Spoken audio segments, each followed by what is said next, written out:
ஷேகுமார்கள் உதாரணம் சொல்லுவாங்க. குழந்தை நஜீஸ் ஆகி உடம்புலாம் நஜீஸ் ஒட்டிக்கிட்டு அப்படி இப்படி இருக்கும். அப்போ யாராவது அந்த குழந்தைய தூக்குவாங்களா? சரி, அப்படியே அதில் குழந்தை அதுக்கு தெரியாது, சின்ன குழந்தை அது. யாராவது தகப்பன் கூட தூக்க மாட்டாங்க, விதிவிலக்கு யாராவது இருக்கலாம். அப்போ என்ன செய்வாங்க?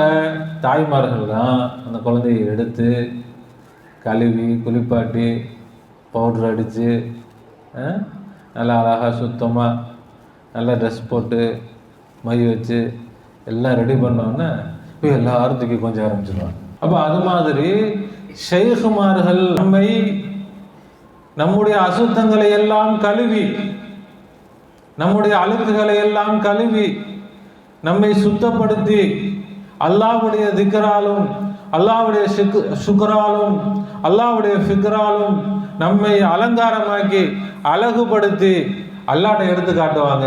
அல்லாஹ் தஆலா அணைத்துக் கொள்வான்.